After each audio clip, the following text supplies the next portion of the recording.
xa, hôm qua vẫn còn bên nhau. Lặng lẽ trao em yêu thương giữa bao hờn ghen. Hãy nói đi em, bao nhiêu lời em vẫn nói. Chỉ có anh thôi, dẫu qua đắng cay người ơi. Lạc giữa cơn mê, đêm đêm gọi thầm tên nhau. Lạc mất em rồi, trách anh sao quá dại khờ. Hãy hứa đi em, như bao lần em đã hứa. Chỉ có anh thôi, dẫu qua đắng cay người ơi. Chẳng đời anh tiếp bước theo, để đoạn đường vắng anh bước đi trong lẻ loi. Yêu thương bao lâu chợt mong manh như khói sương, chẳng gì có thể thay thế được tình yêu em. Trọn đời này anh không thể để một ai thay thế em. Dù rằng ngày mai một ai yêu anh, nhớ anh cũng không bằng em.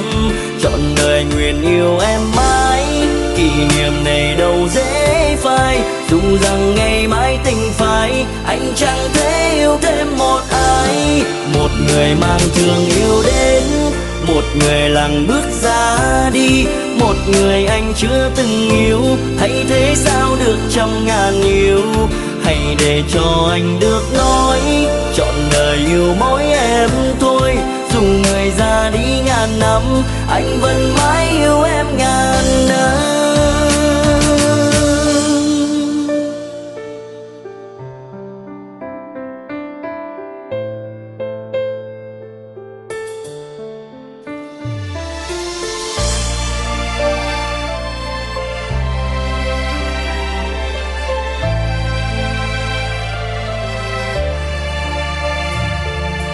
Em sao ra đi, chẳng đời anh tiếp bước theo. Để đoạn đường vắng anh bước đi trong lẻ loi. Yêu thương bao lâu chợt mong manh như khói sương, chẳng gì có thể thay thế được tình yêu em. Trọn đời này anh không thể để một ai thay thế em. Dù rằng ngày mai một ai yêu anh, nhớ anh cũng không bằng em. Trọn đời nguyện yêu em mãi, kỷ niệm này đâu dễ phai. Dù rằng ngày mai tình phai, anh chẳng thể yêu thêm một ai. Một người mang thương yêu đến, một người lặng bước ra đi. Một người anh chưa từng yêu, thay thế sao được trăm ngàn yêu. Hãy để cho anh được nói, trọn đời yêu mỗi em thôi.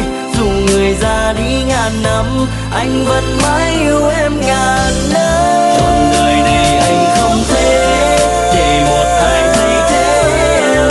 Dù rằng ngày mai một ai yêu anh, nhớ anh cũng không bằng em. Hãy để cho anh được nói, trọn đời yêu mỗi em thôi. Dù người ra đi ngàn năm, anh vẫn mãi yêu em ngàn năm. Em sao ra đi, chẳng đời anh tiếp bước theo. Để đoạn đường vắng anh một mình.